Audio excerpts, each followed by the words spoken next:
Tá morando aí quanto tempo? Já estou em Portugal, vai fazer 17 anos esse ano. E continua falando brasileiro.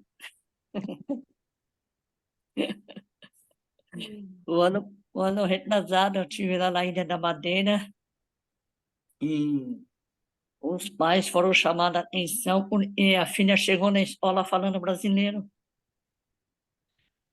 Aí É, chamaram o pai da aqui, escola e falaram assim, essa criança não pode estar desse jeito.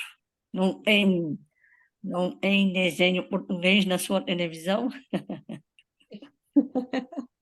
porque a menina ah, estava mas falando brasileiro. teve um tempo atrás aqui que andavam as crianças portuguesas a assistir o Lucas Neto. E os professores estavam todos aqui a reclamar que as crianças estavam a falar o português do Brasil e que não podia, porque tinha muitas palavras que estavam incorretas em Portugal. Olha, uma grande confusão. A minha filha, como nunca assiste, não assiste, assiste outras coisas, então eu, graças a Deus, não tive esse problema. É, mas eu fiquei impressionada. Eles chamam os pais lá, oh, e é isso? Chama a atenção, porque é assim, porque depois as crianças começam a falar que eles não sabem falar.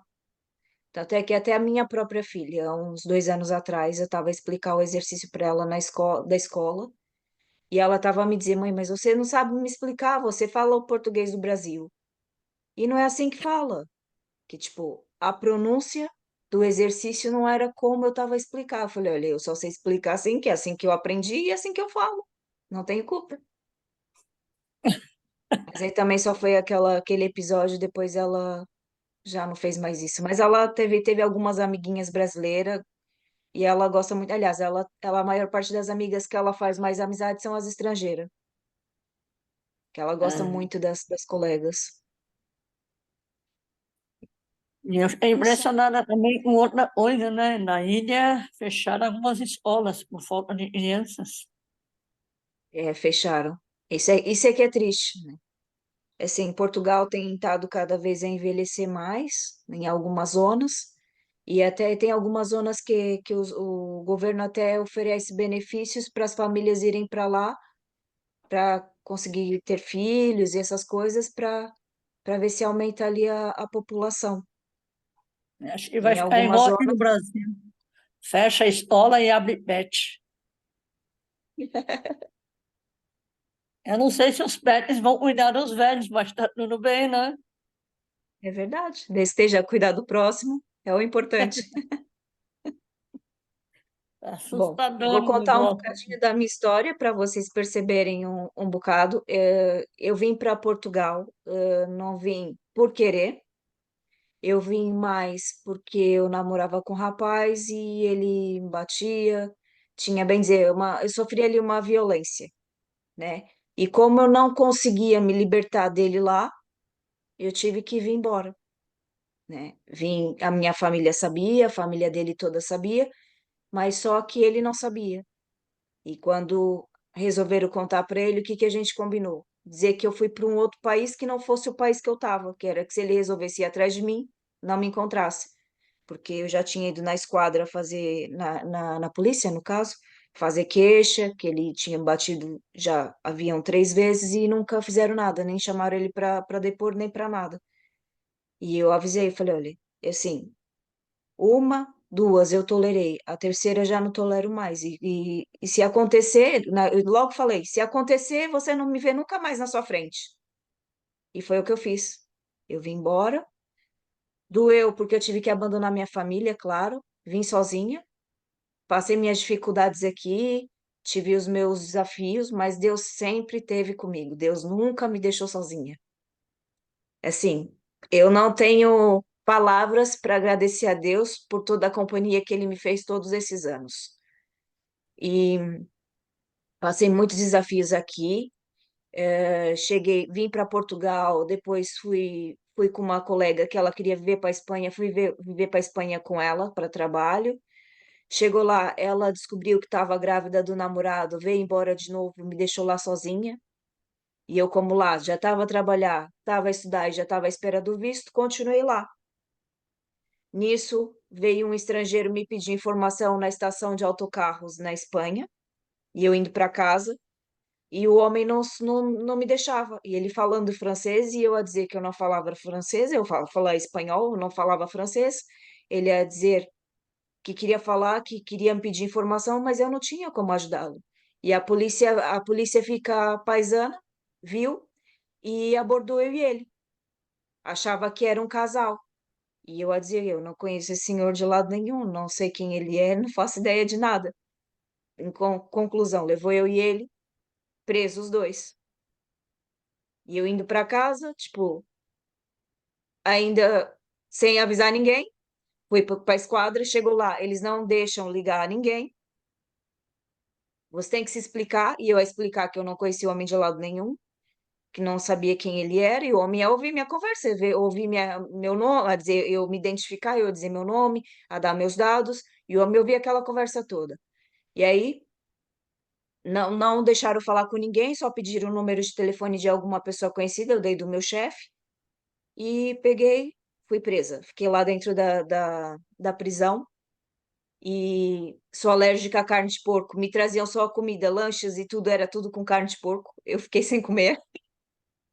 O homem ficou preso numa cela lá da minha, ficava gritando meu nome pedindo socorro, porque como ele, bem dizer, a única pessoa que estava lá e ele como ouviu o meu nome, começou a pedir socorro.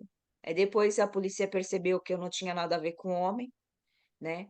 Ligou para o meu chefe e meu chefe tinha conhecimentos políticos ali na zona e conversou com outros portugueses a pedir ajuda, porque eu não tinha nada a ver mesmo com o assunto. E eu tive que ficar presa durante 2 ou 3 dias, já não recordo bem, até ir a julgamento, porque eu não podia sair, tinha que ir a julgamento.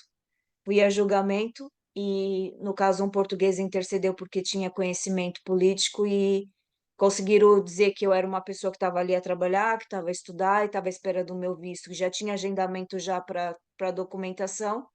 E aí a juíza me liberou, mas o meu passaporte ficou preso na Espanha durante um ano. Um ano eu fiquei sem passaporte. Eu saí dali. Eu morria de medo de andar na rua, eu não queria falar com ninguém. Eu fiquei, ó, só me apetecia estar dentro de casa, só orava, orava e falava com Deus. E a minha família sem saber notícias minhas, né? Que eu sempre, todos os dias, dizia alguma coisa através da internet. E nesses dias que eu tive presa, eu não disse nada. E a única coisa, eu não falei a verdade, para não deixar ninguém preocupado, só falei que eu estava cheia de trabalho e não conseguia entrar na internet, mas nunca minha família soube ali o que se passou. Depois resolvi vir embora de volta para Portugal. Passado uns meses que eu estava em Portugal, precisava do meu documento de volta porque eu andava sem documento.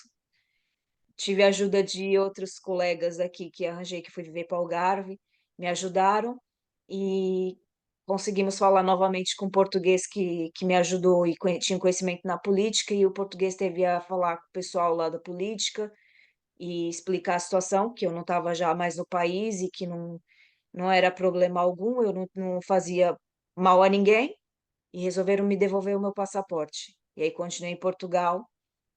Em Portugal, tive mais outra aventura de novo. Só trabalhava em casa com marketing social. Trabalhava para uma instituição social no qual eu fazia os agendamentos dos colaboradores para trabalhar nas superfícies comerciais, nos supermercados, nos centros comerciais, que é aquelas, no caso, aquelas barraquinhas que ficam a vender os, as lembrancinhas para ajudar as instituições. E esse era o meu trabalho. Eu não saía de casa, só saía de casa para ir ao supermercado. Nisso, eu tinha um namorado no qual eu vivia com ele, e ele tinha um sócio. E esse sócio estava sendo investigado pela polícia. Então a polícia começou a investigar, tipo, a olhar que hora que eu saía, que hora que eu entrava, que hora que qual era o movimento da nossa casa, o movimento da casa do sócio dele, e depois resolveu fazer ali uma rusga em casa. Parecia até CSI. Entraram, tipo, eles não entraram, né? A princípio eles bateram na porta, era 7 da manhã, eu não abri, porque eu tava sozinha. Meu namorado tinha vindo para Lisboa, resolveu umas coisas e eu não abri a porta. Vi que era a polícia, fiquei com medo, não sabia o que fazer. Liguei para ele e falei assim: Olha, tá se passar isso, a polícia tá aqui, tu vai ver que é a polícia mesmo, porque estão com crachá, estão todos identificados. E aí já tinham invadido a casa do sócio dele, não encontraram nada, não tinha nada que prejudicasse o rapaz. E depois a namorada do sócio veio ter na minha casa, bateu a minha porta, tive que abrir porque ela vinha com o bebê, com medo. Aí ia contar, se passou isso, a polícia foi na minha casa, não sei o quê. Como a polícia andava ali à volta e à espera, passado um bocado, a polícia bateu de novo. E aí liguei para ele e falei, olha, o que eu faço? A polícia tá aqui de novo, tem aqui a rapariga com a criança e tal. Ele falou, abre, abre, porque eles já me ligaram e disseram que se você não abrir a porta, eles vão invadir. Então abre, você não deve nada, a gente não tem nada ilegal em casa, abre a porta. Abri a porta, entraram com luva, com lupa, reviraram o guarda-fato, tiraram tudo de dentro do guarda-fato, levantaram o travesseiro, colchão, olha, me reviraram a casa que eu tinha feito limpeza, a casa ficou toda revirada. Aí começaram a me pedir documento da televisão, documento de tudo que era eletrodoméstico que a gente tinha em casa, pediram a fatura. E eu sempre fui bem organizada, sempre tive uma pasta só com esse tipo de coisa. Então eles pediam um documento, eu dava a fatura. Pediam outro documento, eu dava a fatura. Aí, por fim da história, mais uma vez, nada em casa ilegal. Quem era o ilegal em casa? Eu, mais uma vez, que ainda não tinha o visto português. Estava à espera que o CFI tivesse ali vagas, porque naquela altura era muito difícil a gente conseguir o visto. Lá vai eu de novo presa, sem ter culpa nenhuma, sem fazer nada. Fui presa. Aí chegou, o rapaz chegou de Lisboa, fui lá com o sócio, fui lá com todo mundo na esquadra, não podia sair, tinha que ficar mais uma noite na prisão. Mas dessa vez foram simpáticos, os policiais foram simpáticos que viram que eu não fazia mal a ninguém, foram simpáticos comigo. E no dia seguinte, logo cedo, umas 8 da manhã, e também não me meteram algemas, foram mesmo 5 estrelas. Fui pro tribunal de novo para ser julgada. A juíza, como é altura de férias no Algarve, só ela era uma juíza, é uma juíza só pro Algarve todo. Então ela vai, tipo, tá aqui, depois vai para outra cidade, vai indo de cidade a cidade. Só chegou lá no fim do dia, era quase 6 da tarde. Eu fui pro tribunal às 8 da manhã, tive lá à espera da juíza até quase 6 da tarde. Entro na audiência, a juíza lê o que aconteceu. E aí falou assim: olha, você vive com quem? Vive com meu namorado. Ah, tá. E a nível de documentação, olha, tô à espera do CEF, já fiz o pedido, mas tô à espera que eles libertem aí uma vaga para eu fazer o agendamento. Aí, ok. Aí ela, ok, ouviu. O rapaz falou que se responsabilizava por mim, que não tinha problema algum e que era o meu responsável no caso. A juíza me deixou embora, fui absolvida. Depois tinha que comparecer uma vez por mês para fazer as declarações. Nisso eu comecei a trabalhar, já tinha contrato de trabalho. Mesmo assim, levei no CEF. O CEF negou o visto de residência. Fui negada no CEF com visto de residência durante 7 anos. Em 7 anos, o CEF ia me dizer que não, que não, que não. A última vez que o CEF me negou, estava eu já grávida, uma barriga enorme, quase para ter a minha filha. E aí a rapariga falou: olha, não sou eu que nego, eu não tenho culpa, mas só quando a sua filha nascer. Agenda outra vez, que quando a sua filha nascer já não podem te negar, porque você desconta, você declara, você tem tudo legal.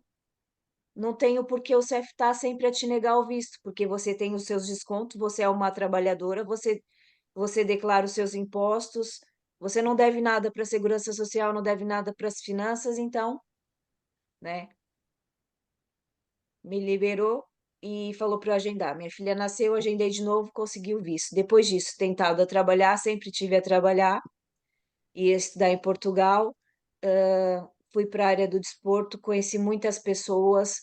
As pessoas aqui dizem que falar de Deus em Portugal é difícil. É assim, não é que seja difícil, tem que saber a forma correta de falar de Deus em Portugal. Porque as pessoas aqui, se você chegar já diretamente falando de Deus, eles não vão te ouvir. Você tem que chegar falando de alguma outra forma, chegar dando, bem dizer, servindo, tem que servir a pessoa primeiro, para depois você ser servido e falar de Deus. Porque os portugueses, eles enxergam assim, primeiro eles querem o benefício, depois é que abrem as portas para gente, para falar de Deus. É assim, não tenho o que falar. Fui muito bem recebida. No começo houve aquela situação que muitas brasileiras vinham para Portugal e tinha má fama. No começo senti um bocadinho ainda essa parte, mas com o tempo consegui ver o lado bom de Portugal. Fui muito bem recebida, de braços abertos. Não tenho o que falar dos portugueses. Trabalhei em ginásio. Quando estava grávida, trabalhei até o fim da gravidez, em gravidez de risco, trabalhei até o final. Minha filha, e todos os presentes que eu nunca recebi em toda a minha vida, minha filha recebeu e ainda nem tinha nascido. Eu recebi roupas para minha filha, ela nem tinha nascido, até os 2 anos eu tinha roupas para ela. Isso eram portugueses que me ofereceram. Assim, Deus sempre foi muito grande na minha vida. Eu só tenho a agradecer a Deus, me sinto grata, abençoada, porque sei que passei as dificuldades, mas Deus sempre esteve do meu lado. Aprendi muito com o povo português. Meu marido é português, a minha sogra é portuguesa, o meu sogro é português. Eu amo a minha família. Eu só tenho a agradecer mesmo a Deus que a família que Deus me deu é uma família abençoada. Somos pequenos, mas somos muito, muito unidos. Eu tenho um convívio com a minha sogra muito bom. A minha sogra para mim é como se fosse, como ela é nova, ela é como se fosse uma irmã para mim, uma irmã mais velha. Somos muito unidas, a gente viaja junto, a gente passa férias junto. Fim de semana, quando a gente consegue, a gente está junto. Eu só tenho a agradecer. Querem fazer alguma pergunta? Querem partilhar alguma coisa? Como que você conheceu o Pablo? Como eu conheci o Pablo? Eu conheci o Pablo recentemente, conheci o Pablo em novembro, através de uma colega. Eu estava a trabalhar, eu sou massoterapeuta também, estava a trabalhar num evento, num congresso de mulheres. E nesse evento eu conheci a Bárbara Global. E estive com ela, fiz massagem nela, nos pés dela, nas costas, tivemos a conversa. E ela teve a me falar do Pablo. E na altura eu nunca tinha ouvido falar. E o primeiro vídeo que eu vi do Pablo foi naquela altura até da eleição, que invadiram a casa dele, teve a polícia também na casa dele. Foi o primeiro vídeo, foi o primeiro contato que eu tive com o Pablo. E não conhecia muito bem a história dele, e depois disso também comecei a acompanhar.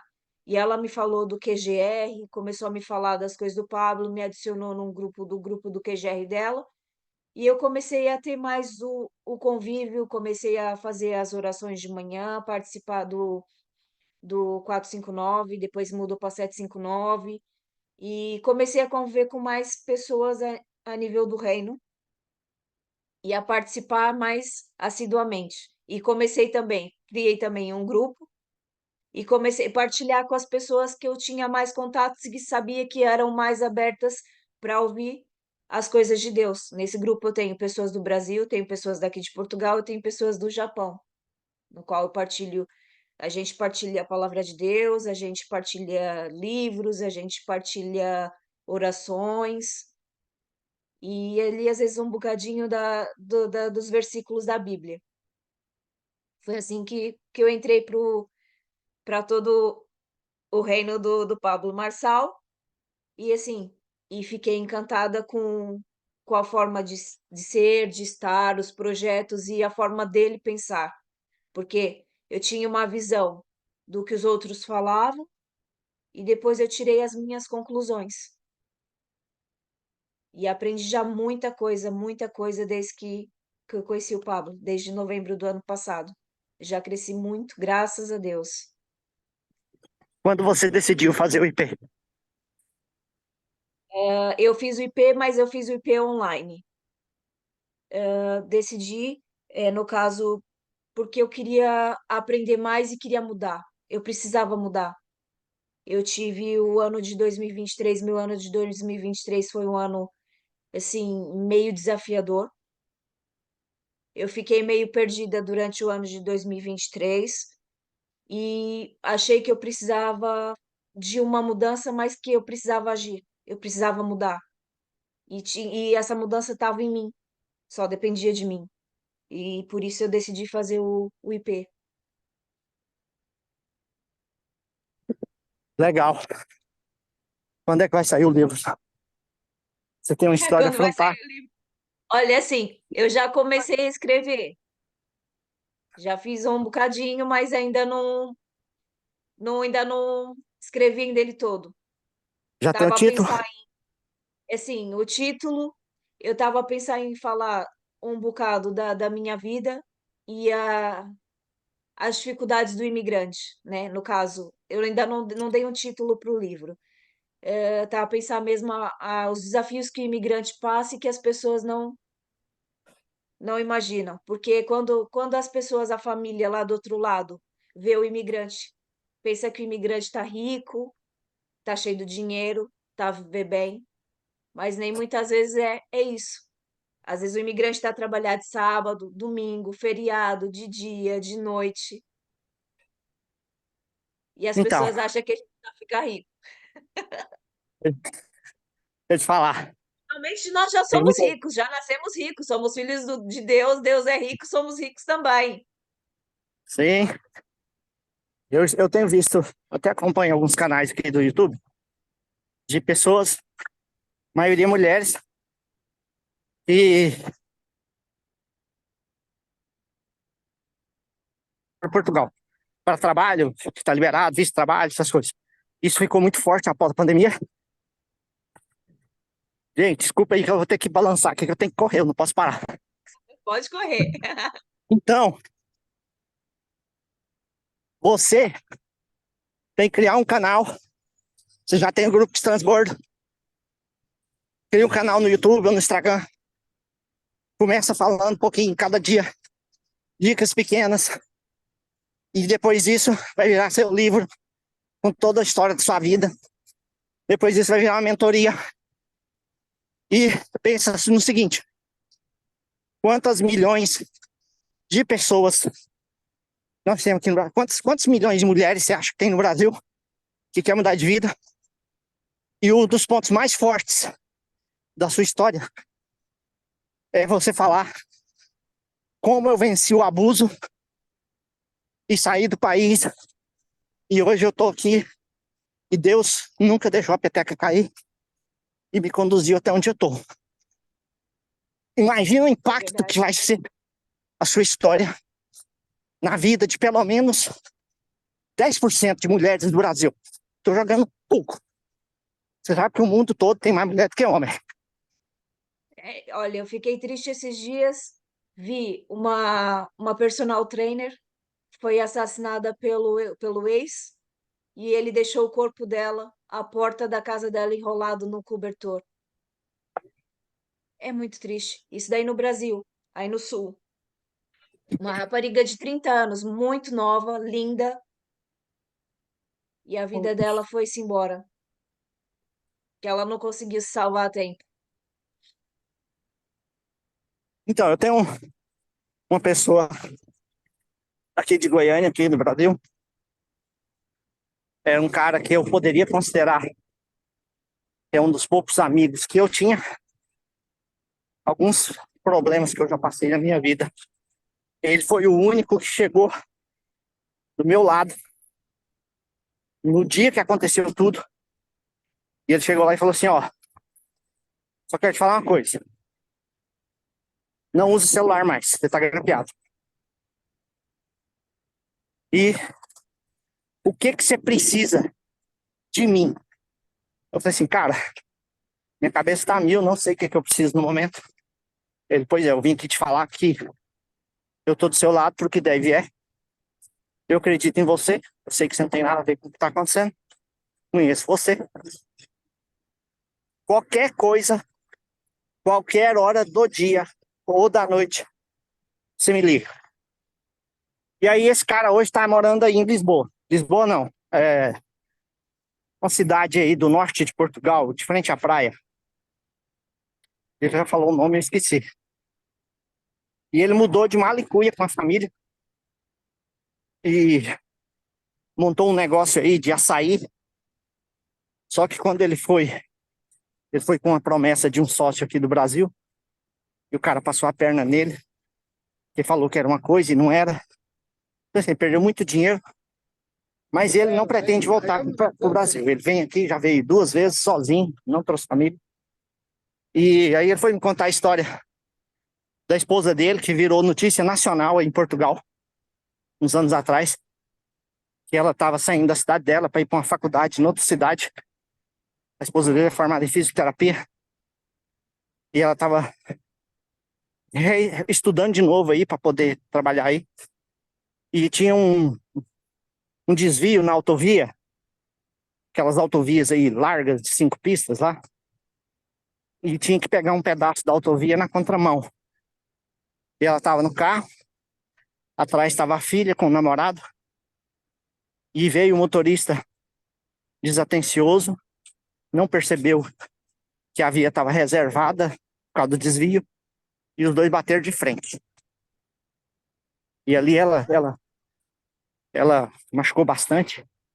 O rapaz estava deitado no colo da moça, bateu no banco, quebrou 17 dentes. A moça ficou desacordada. A esposa dele quebrou os pés. O airbag com o volante bateu no seio dela, esmagou os seios. Então, Nossa, assim, meu Deus do virou céu. notícia nacional, teve que ir helicóptero, aí virou uma coisa louca. Ele até me mostrou a notícia. Mas ele tá aí. E é uma pessoa de coração bom, que precisava encontrar o reino. Mas Deus sabe os caminhos. Mas quer te incentivar, viu, Gisele? Gasta mais tempo no seu livro. Aqui nós somos um movimento. Aprendiz do reino. Todo mundo aqui tá para aprender.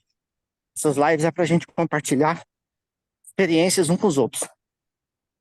E o segredo de tudo, tem muita gente que não percebe isso quando entra no ecossistema do Pablo e começa a aprender. O segredo está no movimento. Eu mandei um link hoje de manhã no grupo de um pastor conhecido. E tem horas que ele fala umas coisas, eu falei assim, esse cara tá escutando o Pablo. E ele, hoje de manhã ele falou assim, tem um ditado que fala assim, o tempo cura tudo. Aqui no Goiás, aqui no Minas Gerais, a gente fala que o tempo é que cura o queijo. Aí ele falou na meditação, o tempo não faz nada. O tempo não cura nada. Quem cura as coisas é Deus ou você. É verdade. Você entrando em movimento, decidindo fazer e agindo. Agora, se você ficar só no desejo e não fazer, não vai acontecer nada. Eu hoje estou numa situação, desculpa tomar seu tempo aí, tá? Vou deixar para outro transbordo. Vou fazer só mais uma pergunta e você responde. Fala, pode Qual falar. qual é a reação do seu esposo, seus familiares, quando você começou a mudar por causa do que você aprendeu com o papo? É assim, meu esposo, ele não me reprova. Tudo que eu faço, seja bom ou seja mal, ele sempre me apoia. Ele fala, desde que você acha que você está sendo feliz, né, no que está a fazer, Que bom. faz. E mais uma coisa, a minha sogra ia na igreja católica, né? Quando meu marido era criança, ele não ia na igreja católica, ele não gostava de ir à igreja. E quando a gente começou a namorar, eu ia na igreja. Eu fui para a igreja e levei ele comigo para a igreja. E ele ia para a igreja e sentia bem dentro da igreja. Igreja evangélica? E aí a minha sogra falou: Como você Igreja conseguiu evangélica? levar ele para a igreja? Que ele não ia para a igreja, ele não podia entrar dentro da igreja, ele odiava a igreja. Eu falei: Não sei. É o coração dele com Deus, não sei. Olha, o Cláudio, Fala, Matilde. a igreja é católica. É muito forte o catolicismo em Portugal. É, Entendi. aqui é. Aqui eles vão para a missa de domingo de manhã, vão para a missa, tipo, tem missa, a missa tá sempre cheia. Portugal A é missa está bastante sempre forte. cheia. Eu tenho uma tia do meu marido que ela toda missa ela tá lá. Às vezes durante a semana ela vai para missa. Domingo de manhã ela se levanta, vai para missa e quando não consegue ir no domingo vai no sábado de manhã. Normal.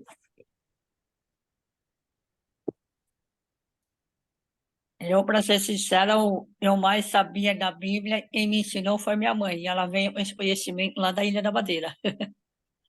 Meus pais são portugueses, eu tenho 3 irmãos vivos lá da Ilha da Madeira, estão aqui, todo mundo aqui. A O família do meu problema não pai é é. dos Açores, é açoriana. A família do meu pai é açoriana.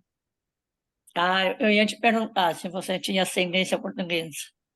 Tenho. A família do meu pai é da Ilha do Pico. Não, eu, assim, ele tem primos lá, tem família lá, mas eu ainda não fui conhecer, ainda não tive oportunidade. Tá pertinho, mulher, vou voltar aí este ano de novo. Então, quando eu comecei a estudar um pouco sobre genealogia, tem até um site aí da Igreja dos Mormons americana. Eles têm uma base de dados fantástica sobre genealogia das famílias. E aí eu comecei a colocar lá os dados. E aí depois fui investigar a família para descobrir coisas. Eu sei que o bisavô do meu pai era espanhol casado com uma portuguesa. E Ah, meu eu também sobrenome é tenho, Silva. eu também tenho familiar que eu nem imaginava. Eu tenho a linhagem do Senna, do Ayrton Senna. Meu pai é primo indireto do Ayrton Senna. Mas isso eu só descobri aqui em Portugal, porque encontrei um primo do meu pai, trabalhava no jornal, fazia parte do automobilismo, já é bem mais velho do que eu, e ele falou, teve a me contar que alguns tios foram embora para o Brasil, nunca mais voltaram, nunca mais deram notícia, e encontrei ele cá. E aí a família Sena começou com um N só, e depois, por erro de cartório no Brasil, ficou com 2 N. Ah, Mas ainda tem mas vai. aqui em Goiânia eu conheço um vereador que ele, sobrenome Sena, e é um N só. Mas É, enfim, eu sugiro que quem queira estudar um pouco sobre genealogia e procurar suas raízes, acesse um aplicativo, que é o aplicativo desse site que eu falei para vocês, chama Family Tree. Coloca E o no site, grupo, né? eu coloco depois Coloca no o grupo, link porque no grupo. agora eu tô na corrida, não vai dar. E tem o Sim, com site, certeza. o site chama Family Org, parece. Só um detalhe, se você entrar no site, se você baixar o aplicativo, eles não são linkados. Então, por exemplo, se você começa a fazer pelo aplicativo, colocar as informações lá dos seus ancestrais, nome, data de nascimento, quais os filhos, nome de todos os tios, tudo mais, o site não vai ser alimentado. Eu comecei pelo site, aí depois eu baixei o aplicativo, aí fui ver o aplicativo, não tinha nada do que eu tinha feito.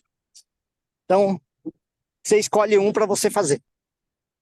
Tem uma pessoa que deu um testemunho sobre esse site, que ela foi a fundo e ela tinha recurso, porque chega um momento que você precisa de recurso financeiro. Por exemplo, eu esbarrei agora no caso do meu avô paternal, eu sei de qual cidade ele veio, mas os meus tios não têm nem a cópia da certidão de óbito, não tem nada.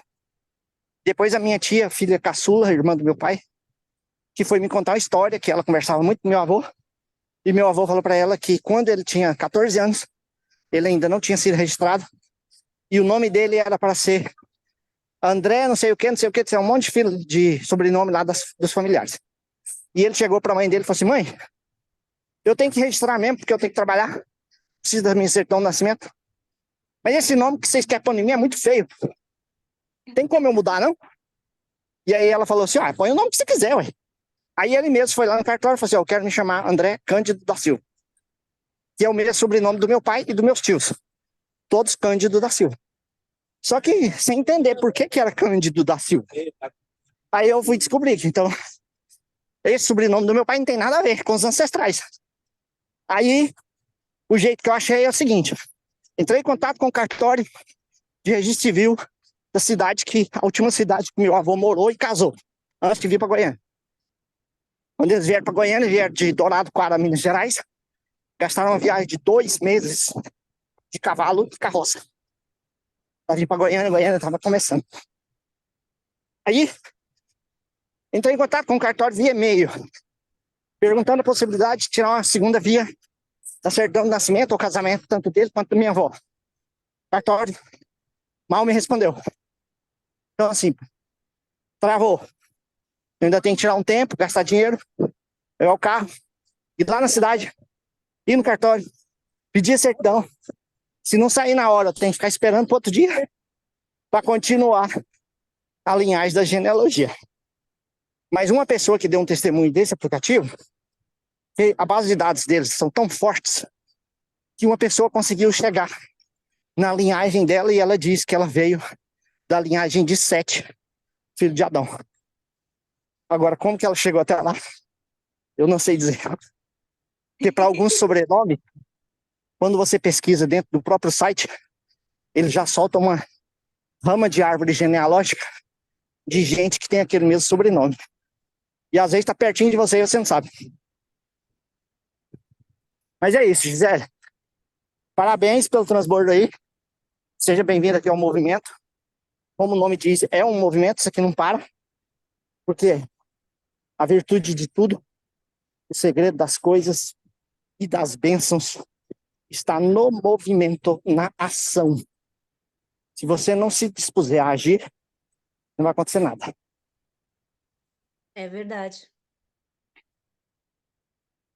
E aquilo que eu tive até ontem a falar no grupo do Adailton, eu fiz parte de muitos trabalhos voluntariado, porque quando eu nasci, minha mãe já fazia isso.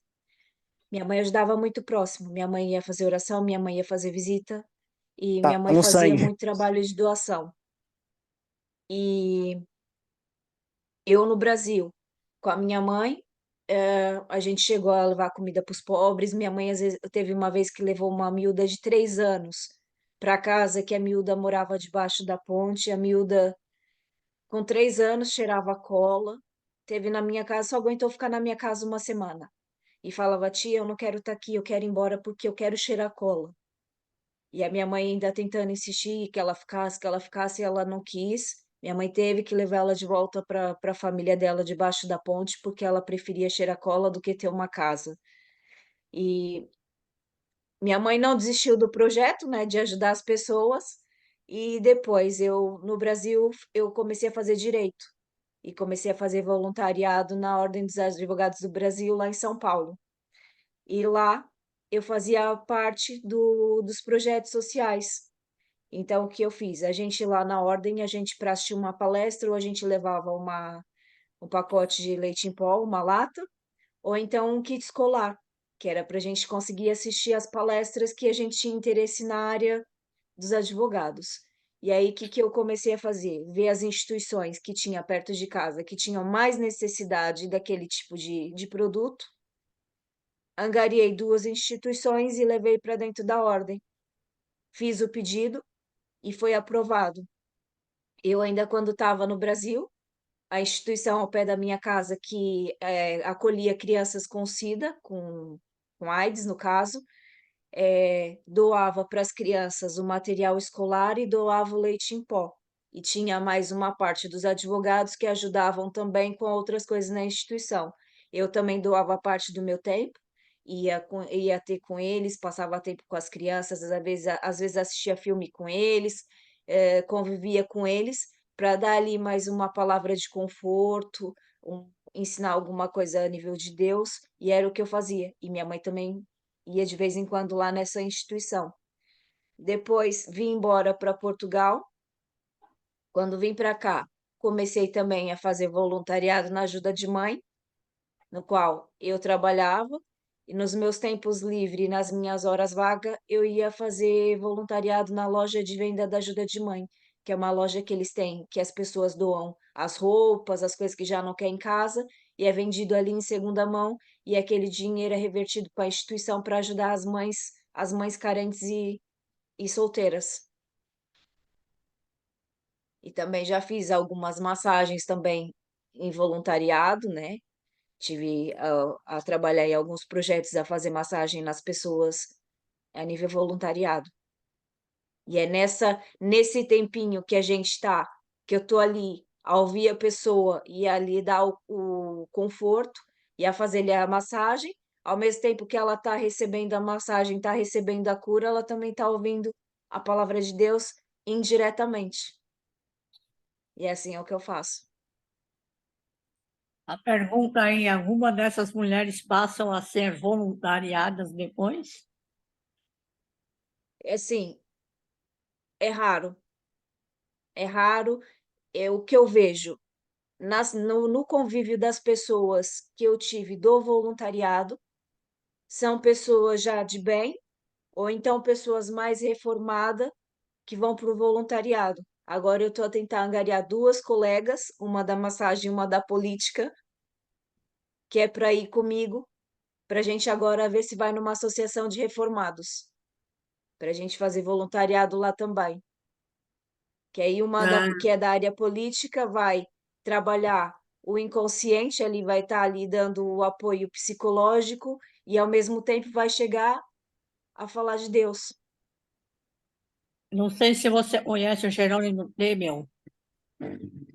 Ele é um Não. dos coaches, ele está nos Estados Unidos agora, e ele criou uma entidade chamada Corrente, acho que é Corrente do Bem, e leva cesta básica lá no Nordeste. E depois de fazer isso uma ou duas vezes, ele percebeu que só a cesta básica não seria suficiente. Como ele estava formando outros, ele criou um grupo de outros, ele levava junto para fazer essa doação, e aí ele propôs fazer uma mudança no lugar. E ele fez.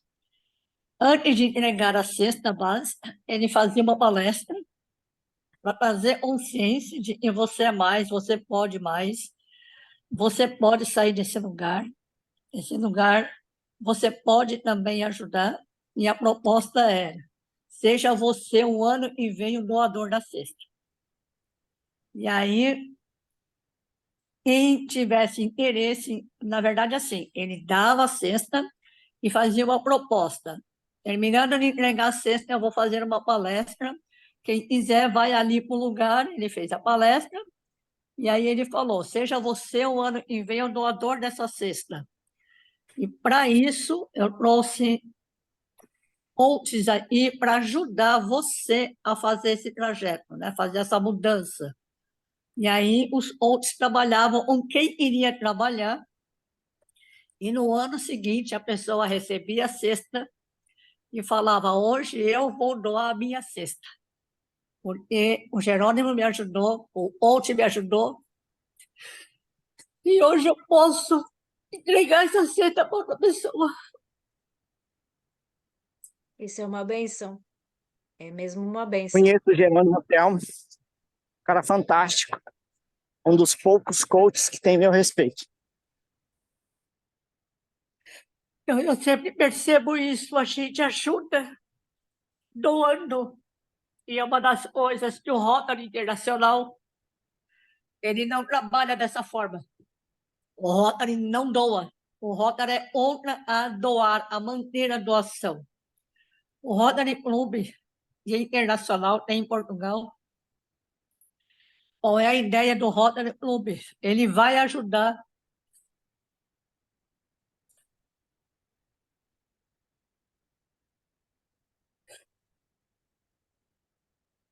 Eles ensinam a pescar. Exato. Ele encontra um líder, por exemplo, numa comunidade. E perto de casa tinha uma senhora que ela estava fabricando pão no sistema arcaico, né? Se fabricar pão numa casa, você está no sistema arcaico. Ela precisava de fogão, de forno industrial, espaço para armazenar o pão. E o Rotary teve conhecimento, ia ajudar, mas o Luciano Huck chegou antes, fez o trabalho lá. Aí o Rotary procurou outro lugar, né? O meu clube, na verdade, né? Procurou outro lugar para ajudar as pessoas. Na época da pandemia, o trabalho forte do Rotary foi levar a cesta básica. Meu clube trabalhou bastante nisso, a gente fez um trabalho bem forte nisso. E o que faltava na pandemia era aparelhos para as pessoas fazer exercício, né, fisioterapia pós retorno da... Quem sobrevivia, né, precisava fazer e não tinha esses aparelhos nas UBS, né, nas UPAs, e o Rotary conseguiu aí ajudar duas entidades aí do governo, doando uma parte de aparelhos para cada uma delas, para esse pessoal poder fazer a fisioterapia. Então, é uma coisa que, mesmo não conhecendo o Rotary, não conhecendo o Jerônimo, eu fui trabalhar uma vez na Casa Espírita com grávidas carentes. E o que acontecia? Tudo que era doado lá, roupas, a gente colocava numa bancada e falava, pode pegar. A primeira que chegava até abraçava tudo, não sobrava para as outras. E eu fui observando isso e o pessoal não fazia nada. Eu falei, isso aqui está errado, isso aqui não pode ser assim. Não, mas é doado, a gente não pode cobrar. Eu falei, está errado. Nem que seja para cobrar 50 centavos cada peça, a pessoa vai ter que pôr a mão no bolso e escolher o que ela vai levar. A primeira que chega não sobra para as outras. E aí foi um trabalho difícil na casa para eu convencer o pessoal disso. As pessoas não podem simplesmente meter a mão e levar tudo e não sobrar para as outras. E aí, com o tempo, o pessoal resistiu bastante. Eu falei, bom, a gente doa para elas um enxoval, né? Uma parte do enxoval quando o bebê chega. Torna esse dinheiro das vendas das roupas doadas o dinheiro para comprar enxoval. Nós vamos poder dar mais enxoval para elas. Com essa ideia, a casa aceitou a cobrar as peças para elas. Então, cobrava R$ 1,50. Aí começou a sobrar para as outras. Então, a gente precisa fazer um outro movimento agregado a cuidar das pessoas. É preciso empoderar as pessoas. Por isso eu te perguntei, quantas delas passam a ser voluntárias? É raro, é o que eu falei, é só mesmo já as mais informadas, quem já tem mais consciência, tem mais um nível mais superior, é que faz o voluntariado. Então, Não falta é todo fazer mundo. essa parte Aqui aí. o voluntariado é mesmo fraco, é mesmo fraquinho. É, E o que a gente nota hoje em dia, o que falta é amor, muito amor, e principalmente o amor próprio. As pessoas estão em depressão porque não têm amor próprio, as pessoas se agarram ao que elas têm de dinheiro. Eu tenho poder, eu tenho a companhia das pessoas, e não é isso. Não é isso que a gente precisa do amor verdadeiro, do amor incondicional, o amor que Jesus deu pra gente, e hoje em dia já, até mesmo nos casais, a gente já não vê qualquer coisa se separam, tipo, a primeira dificuldade, o primeiro desafio, já não quer mais um outro. Vai cada um para o seu lado, e não é assim. As coisas não são assim, porque um casal que passa por um desafio junto é um casal que lá no futuro vai ser um casal mais unido, porque tem uma história ali, tem uma união, porque passou aquele desafio junto, porque superaram aquele desafio. Então, aquele casal vai ser um casal que aquele casal ninguém separa, porque eles já sabem a dificuldade que eles passaram, o processo que eles passaram para estar ali. E é um casal abençoado por Deus. tem um É um casal cheio alicerce. de amor. É verdade. Tem alicerce. E a árvore Olha, eu com... posso ler aqui um capítulo aqui que Deus me deu. É assim, eu tinha reservado ontem, preparado ontem, mas as coisas não é como a gente quer, é como Deus quer. E agora de manhã, Deus me mandou ler Mateus 5. Eu tinha separado outra coisa e Deus falou: não, não é aquilo que é para ler, é outra coisa que é para ler. Então eu vou ler Mateus 5, o Sermão da Montanha, as Beatitudes. E Jesus, vendo a multidão, subiu um monte e, assentando-se, aproximaram-se dele os seus discípulos. E, abrindo a sua boca, os ensinava, dizendo: Bem-aventurados pobres de espírito, porque deles é o reino dos céus. Bem-aventurados que choram, porque eles serão consolados. Bem-aventurado os mansos, porque eles herdarão a terra. Bem-aventurados os que têm fome e sede de justiça, porque eles serão fartos. Bem-aventurados misericordiosos, porque eles alcançarão a misericórdia. Bem-aventurados os limpos de coração, porque eles verão a Deus. Bem-aventurados pacificadores, porque eles serão chamados filhos de Deus. Bem-aventurados que sofrem perseguição por causa da justiça, porque deles é o reino dos céus. Bem-aventurados sois vós, quando vos injuriarem e perseguirem e mentindo, disserem todo mal contra vós por minha causa. Exultai e alegrai-vos, porque é grande o vosso galardão nos céus, porque assim perseguiram os profetas que foram antes de vós. Essa é a parte que Deus me deu essa manhã. Então, a gente está no caminho certo, somos bem-aventurados, independente dos desafios, das dificuldades, cada um tem um mais que os outros, mas Deus está a dizer que o galardão é nosso se nós continuarmos aqui a fazer a vontade dele, levando o nome dele à frente de todas as coisas.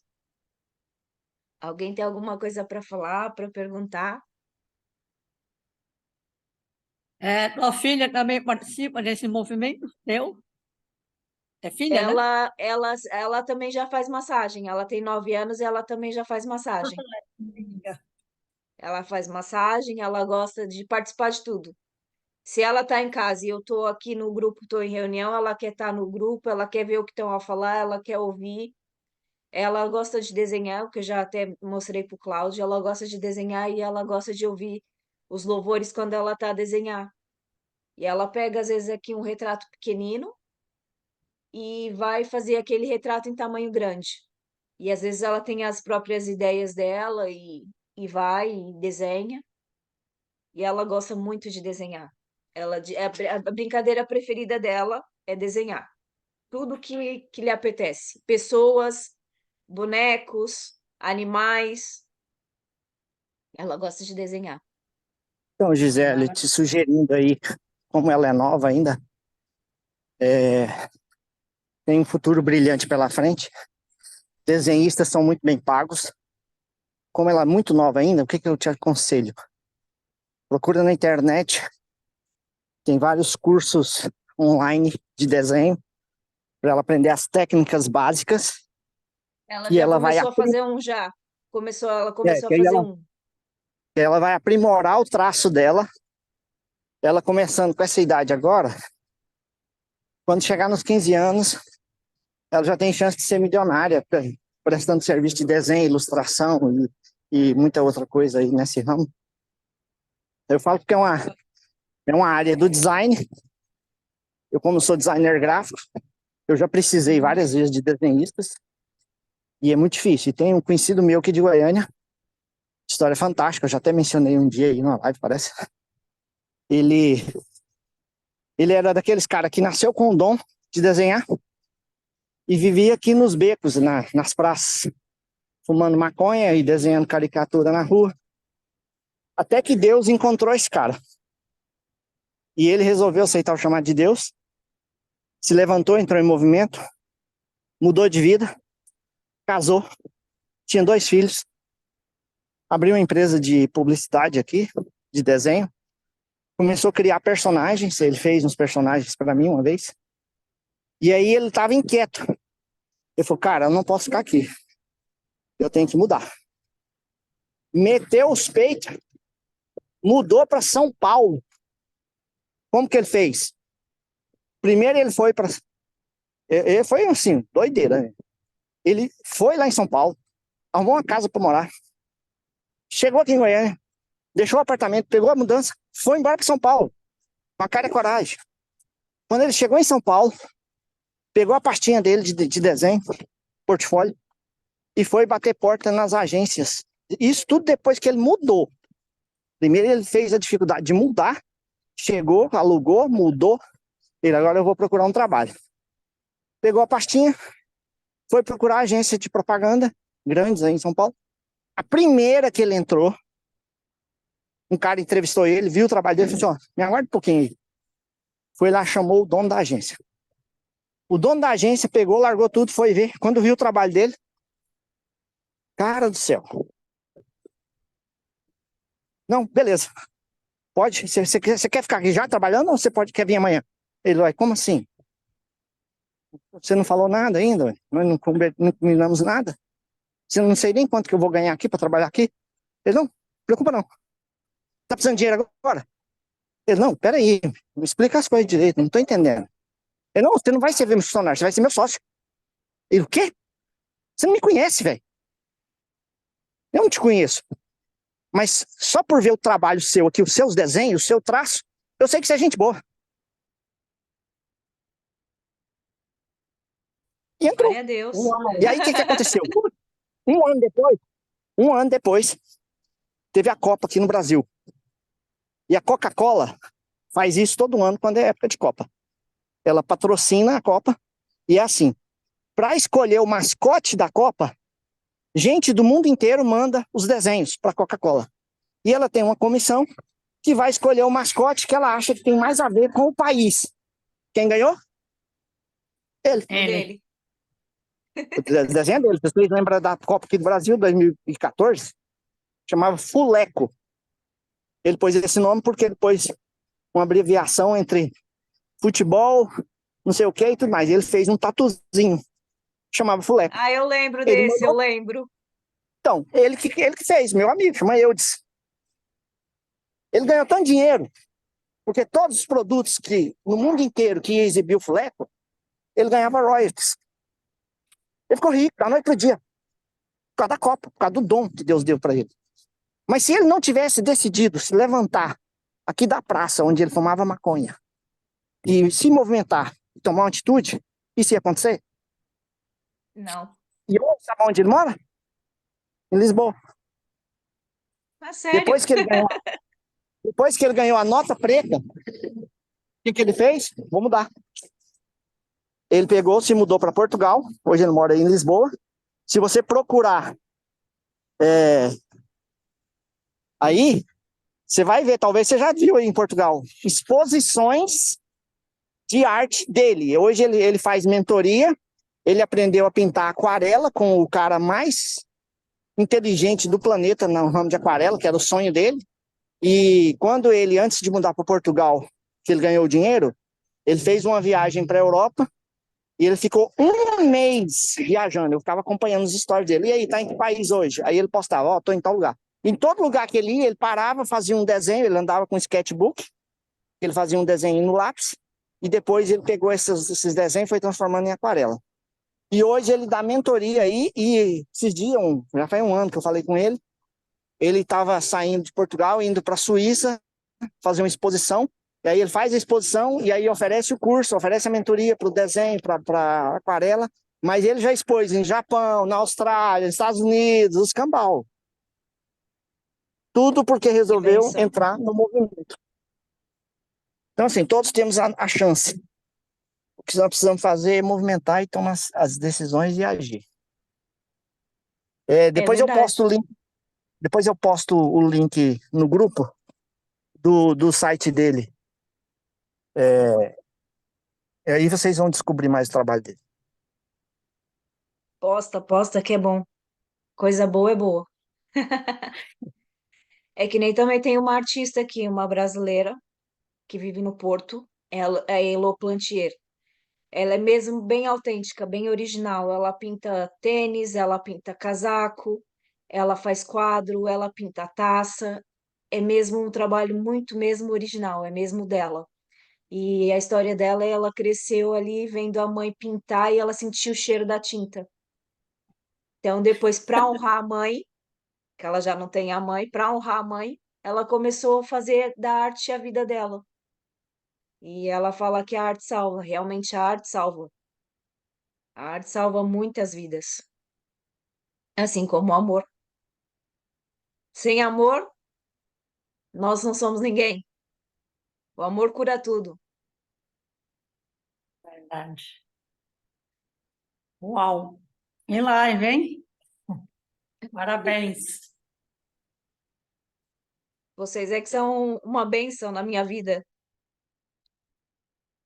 Deus trouxe aí um grupo bem abençoado para minha vida. E o Luiz Vitoriano, quer falar alguma coisa?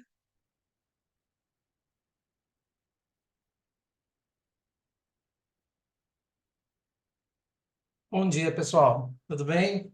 Eu Bom cheguei dia. atrasado na live, quase todos os dias eu chego atrasado. Eu O Bom dia. importante é estar presente. então, eu procuro participar todos os dias. Quando não dá tempo, daí eu entro lá no YouTube, eu vejo lá as postagens que o Joaquim fala. Reposta. Gostei muito aí da sua explanação. Peguei só uma parte, né? Mas eu vi que boa parte dos palestrantes aqui, do pessoal, pelo menos essas últimas, são tudo de Portugal. Você não é brasileira, Gisele? Sou de São Paulo. Ah, é que você já está começando a ter um sotaque assim de português, né? Ah, não acho. Acho que o meu sotaque ainda está muito brasileiro ainda. Ah, é. O Joaquim é português, né? Ele já saiu, porque tem coisas que ele fala que eu não consigo entender, devido ao sotaque, não é nem pelo idioma, né? Porque é o mesmo. Eu também sou daqui do Paraná e estou começando agora é, a, a transbordar. Fiz a palestra com o Pablo e, e isso daí, em questão de ajudar a servir, é algo que já estava dentro de mim, mas que, inclusive, eu até falei com um rapaz que acho que é o Adailton, não lembro direito o que fez É a o palestra. Adailton, é o Eu de conversei ontem. isso, eu conversei com ele ontem e aí eu falei assim que às vezes tem coisas em nós que fica adormecido e precisa de alguém para poder fazer brotar isso, né? Brotar não, assim, reacender isso dentro de nós. É, a gente já nasce com o dom, né? O dom fica, se a gente deixa de usar, o dom fica ali dentro na mesma. E depois, se a gente volta a aflorar, ele volta de novo. Todo mundo tem um dom, né? E a gente tem que saber trabalhar os nossos dons. Sim, verdade. Apesar que não são todos, né? Pessoas que nem nós, assim, eu vejo que a gente se identifica. Mas algumas pessoas, se você entrar nesse assunto, é totalmente desconectado, não tem nada a ver. Eu já tive a oportunidade de conversar com algumas pessoas em compartilhar isso. As pessoas têm outro foco, pensa mais, são mais individualistas. É, porque não tá, é assim, cada um tá numa, como no rádio, né? A sintonia do rádio, cada um tá numa frequência. E às vezes a gente está numa frequência mais acima, mais evoluída. Porque a última tarefa de Jesus Cristo foi o quê? Foi servir. Teve a lavar o pé dos discípulos. Então ele Sim, quis demonstrar o quê? Que a gente está aqui para a gente servir. Primeiramente a gente tem que servir. Mas só que muita gente ainda não abriu ainda a mente a pensar que a gente tem que servir para ter o benefício. A gente primeiro tem que dar para depois receber. E as pessoas acham que isso não, eu tenho que receber, receber, receber, e não é assim. Não é só o receber, tem o receber do dinheiro, tem o receber, tem várias formas de receber. Até mesmo quando nos oferece uma prenda. Se a pessoa tá nos oferecer um presente, uma prenda, a gente tem que receber. Porque se a gente não recebe aquela prenda, aquela pessoa também fica triste porque ela quer oferecer aquela prenda e a gente está a rejeitar. Então a gente tem que aprender a receber e ao mesmo tempo, quando a gente está a dar, também saber dar uma prenda às pessoas. faz Mas todo. também isso aí igual eu já falei um dia na live, a gente foi educado do jeito que o diabo quer. Educado a pensar só na gente, só a ser egoísta e só receber. E a Bíblia fala lá em Atos 20:17, mais bem-aventurada coisa é dar do que receber. E em Lucas 6:38, Jesus falou assim: dai e ser-vos-á dado. Boa medida, recalcada e transbordante. Então, por exemplo, nessa questão aí que você falou, Luiz, que às vezes você fala para uma pessoa uma coisa e a pessoa não reage, é isso que a Gisele falou, é frequência. Então, assim, não sei se você assistiu muita coisa do Pablo, muitas palestras, ele fala o seguinte, eu até evito, né? Eu só converso sobre coisa de Pablo com vocês aqui. Em casa eu não falo nada, porque eu sou rechaçado, né? Meus filhos mesmo ficam gozando de mim. Essa semana nós estamos no piorando, e toda semana tem um jejum. Essa semana nós temos que tirar uma refeição do dia. Você tem que fazer jejum. E eu escolhi fazer o almoço, que é uma coisa que eu queria experimentar há muito tempo, porque eu tenho um amigo que tem 9 anos que ele começou a fazer jejum intermitente, e já tem 9 anos que ele nunca mais almoçou na vida. Ele só toma café, ele só almoça fim de semana, mas durante a semana, de segunda a sexta, ele não almoça. Pelo contrário, na Eu hora sou do assim, almoço ele vai nadar. eu faço isso também, Então, só na no hora do fim de almoço ele vai semana. nadar. Aí eu peguei e fui experimentar. E aí, ontem o meu filho mais velho, ele rompeu o contrato dele com a empresa que ele trabalhava e agora ele tá ficando em casa, antes de arrumar outra coisa. Aí ele, ei, bora almoçar? Eu falei, não, vou almoçar não. Ah, por que você tá almoçando? Por que você não tá almoçando? Eu falei, não, tô fazendo um jejum. Jejum? Eu falei, é um jejum de uma semana. Aí depois o meu caçula chegou, bora almoçar? Vamos. Ele, pois é, meu pai tá falando que tá fazendo jejum. Ele, pois é, ele falou também pra mim. Ah, deve ser porque o Pablo Marçal falou pra ele fazer jejum, aí agora ele tá fazendo. Aí um outro dia a gente tinha saído junto e eles ficavam gozando. E na viagem de férias também, toda hora eles falavam isso. PM, eles chamam o Pablo Marçal de PM. Aí, e o PM? O PM já falou sobre isso? O que que o PM fala sobre isso? O que que o PM fala disso? O que que o PM fala daquilo? Aí um dia eu saí com eles no carro, eu falei assim, deixa eu falar uma coisa pra vocês. Vocês podem continuar me gozando tanto que vocês quiserem. Pode vir com pressão mesmo. Eu vou ficar muito feliz. Isso não me afeta. Por quê? Eu sei que vai ser assim. E se tá acontecendo assim, aí ó o leão aí. Se tá acontecendo assim com os da minha casa, igual aconteceu com Jesus Cristo, eu fico feliz da vida. Eu só tenho que gritar, uau, uhul, que eu tô no caminho certo. As coisas estão acontecendo. E ele falou que ia ser assim. Primeiro começa com os da sua casa. Aí, ontem eu comecei a tocar no assunto com a minha esposa. Peguei um vídeo da Gisela e mandei para ela. Falei, você assistiu aquele vídeo que eu te mandei? Não, eu assisti aí. Aí ela assistiu rapidão. Tá, mas o que que você quer falar sobre isso aqui? Eu falei, não, o que que você acha desse assunto aí? Porque a Gisela postou lá no grupo dela, falando sobre necessidade de afirmação, de aprovação. Falei, tá, e o que que você acha disso? Ah, eu acho que não tem nada a ver, não. Ela queria, não sei o quê, tal, tal. Aí eu percebi que ela não tinha entendido nada. Falei, tá bom, beleza. Não, mas se você mandou assistir esse vídeo e agora tá me perguntando, é porque você quer falar alguma coisa. Pode falar, o que que é? O que que é? Falei, não, bem.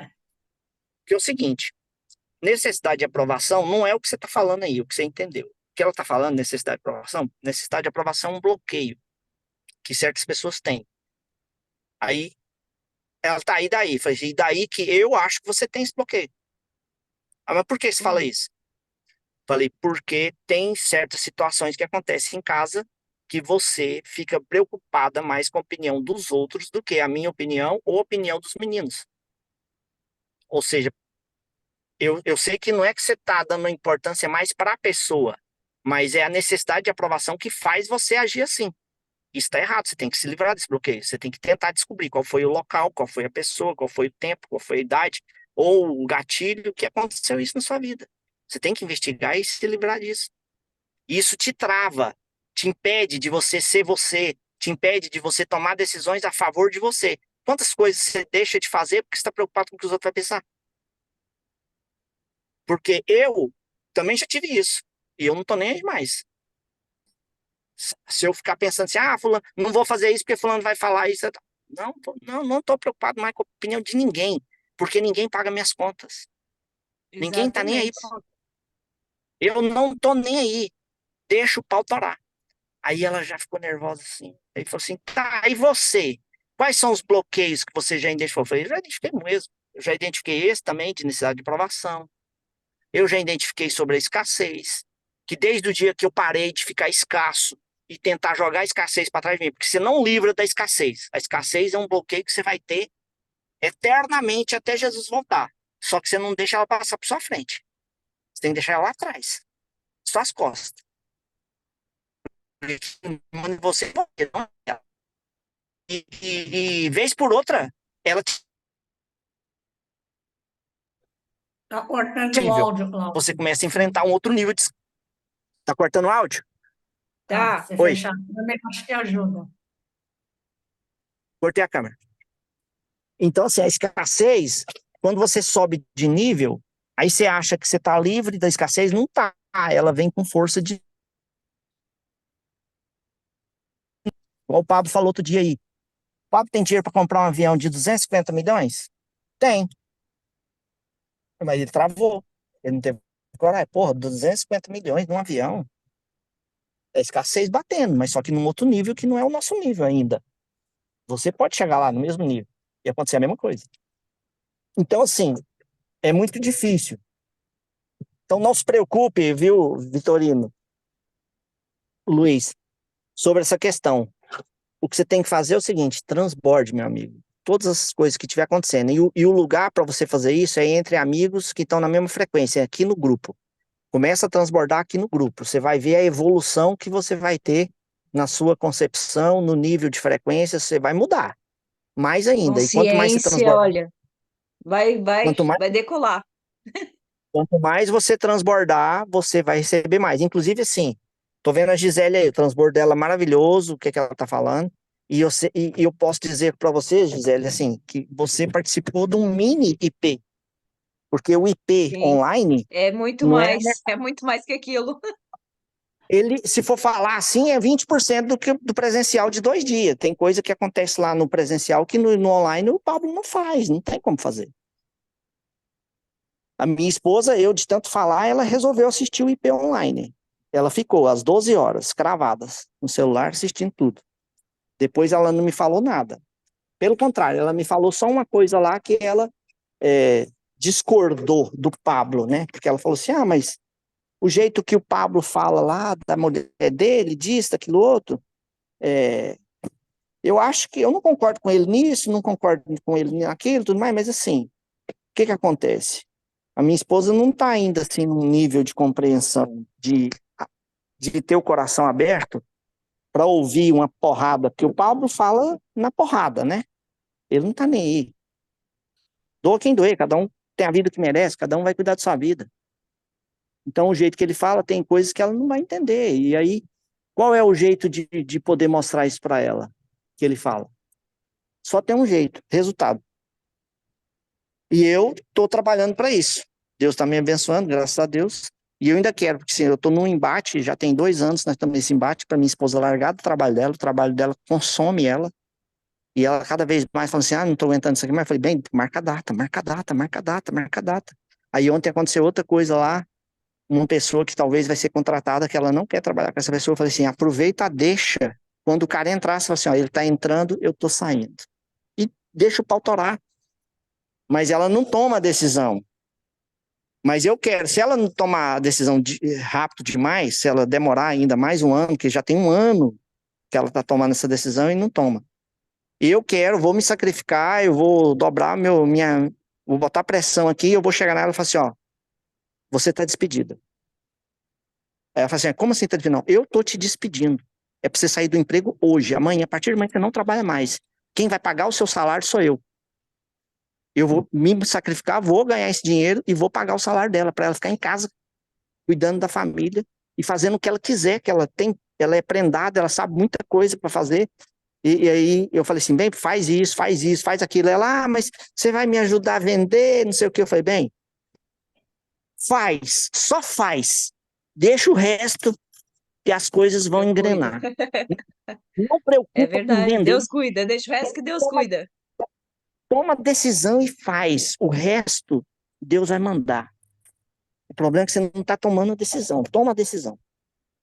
E é assim. Ela tem Cláudio, que tomar a decisão antes de ficar doente, Só que porque eu andei 6 anos num lugar a trabalhar que me deixou doente, mas doente mesmo, que tive que Ela tomar tá lá bloqueando. remédio e lutar contra o remédio, porque era uma pressão psicológica, assim, eu não dormia, eu já não dormia em paz por causa do É o que trabalho, eu não tinha descanso, não tinha sossego, me doía o corpo já estava a me doer, meu emocional já estava tão abalado que até dormir me doía o corpo, eu não conseguia dormir. E quando eu saí de lá e ficou tudo resolvido, foi a melhor noite de sono da minha vida. Foi a melhor noite de Então, sono da minha vida sair daquele CLT. tem Cláudio, dias que ela. Diga, mas deixa eu te falar uma coisa. Eu vou presentear a sua esposa, ver se ela aceita, uma, uma ferramenta travou, não te chamada ouvi. tomada de decisão.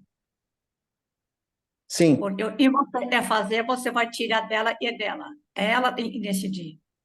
E você está aí, sim, você sabe, você precisa fazer as perguntas, né? Porque se você fala assim, você está demitida, quem tomou a decisão foi você, não foi ela. Então, certo. vê se ela aceita. Eu quero fazer com ela essa ferramenta chamada tomada de decisão. Eu fiz ela com a minha sobrinha e a filha, e as duas, ela deixou de construir lá na casa da mãe dela, e ela e a filha entenderam que lá não dava mais, saíram, alugaram uma casa, não era lá essas coisas, e um ano depois ganharam uma proposta de morar numa casa muito melhor, pagando o mesmo aluguel, e a prima foi embora para o interior, e estava um nó de alugar a casa para outra pessoa, e ofereceu para ela. Me paga o aluguel que você está alugando lá, pagando lá, e vai morar lá na minha casa. A mudança em menos de um ano foi extraordinária, mas É isso aí. tomada de consciência. Então, É, fala para ela que eu vou disponibilizar essa ferramenta, e aí a gente combina e eu vou fazer. Se você quiser estar junto também, você pode fazer na sua. Quando eu fui fazer com a mãe, a filha começou a dar pitaco na ferramenta. Eu falei, parou tudo isso aí, vamos fazer esse negócio direito. Abre você sua câmera também, pega a sua folha e você faz a sua e ela faz a dela. E o que ela falar servir para você, você anota. O que você falar e servir para você, vocês vão anotando cada uma aí no seu papel. E cada uma precisa ver o seu entendi. espelho, tá bom? Eu vou. Pé no chão. Eu falo assim que eu A gente quer mudar o outro, mas não adianta, tem que sair do já outro, sei senão uma fracassa, ela vai procurar de novo. a decisão É verdade. de pessoa. Já Vamos combinar aí, eu vou tem fazer que essa falar ferramenta coisa assim, sempre. você. Tá, vou combinar com ela e eu te dou retorno. Isso aí. Vou, quero contribuir com isso aí. E se mais alguém tiver querendo, aí é só me chamar.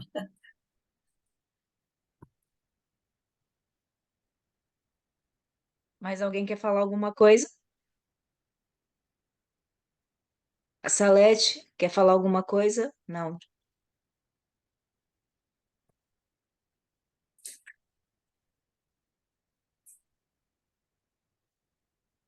Ela está longe do celular aí, não ouviu.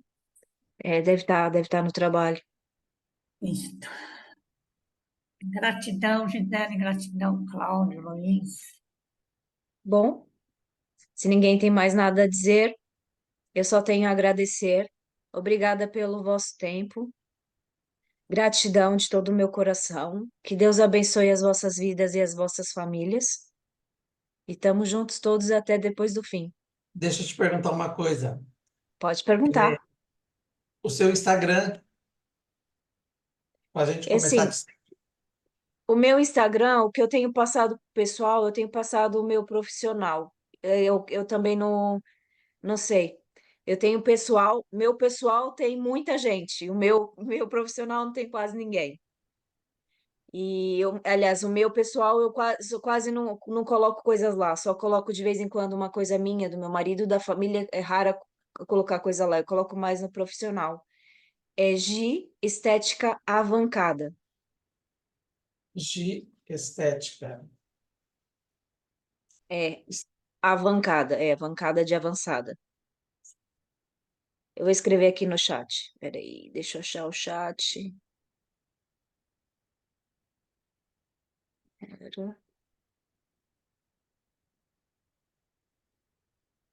Para mim, isso daqui de fazer live é muito novo, eu não percebo muito bem. Depois de participante já tem o chat. Achei.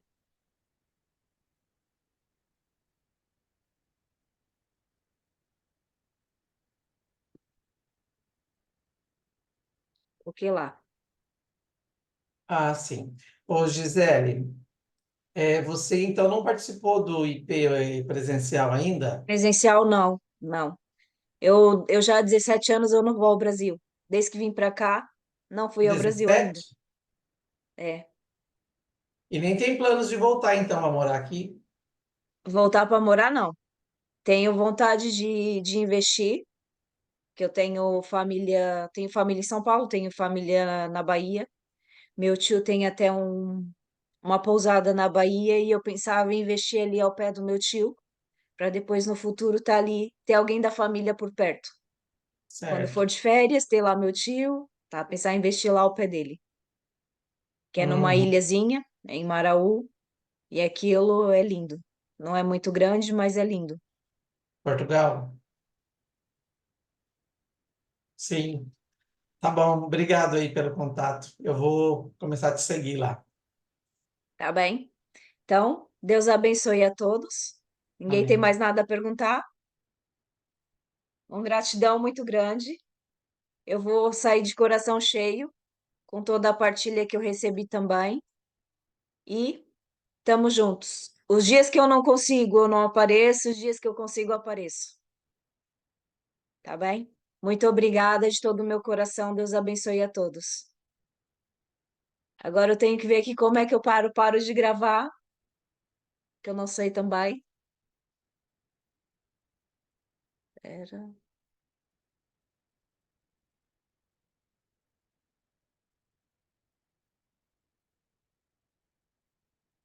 Matilde, tá sem som. É só clicar no sair e a gravação vai ser encerrada. Tá, mas aí depois como é que eu acho a gravação? Vem direto pro Ah, computador. o Joaquim vai compartilhar lá no grupo, Ok, tá bem. tá? Deus abençoe então. Adeus. Até amanhã Amém. ou até mais logo. Até. Vou conectar você com a minha amiga de São Pedro de Estoril, uma chinesa e já foi brasileira e é portuguesa. Ai, que interessante. É perto, não é tão longe. São Pedro do Estoril é perto. É pro Sim, lado de sim, eu Cascais. vou Eu já falar tive para uma ela. aluna chinesa. Eu tive uma aluna que eu dava treino personalizado para ela que era chinesa. E ela era tradutora cá. Olha só, maravilha. Um grande beijo, excelente dia. Igualmente, Deus abençoe. Adeus. Amém.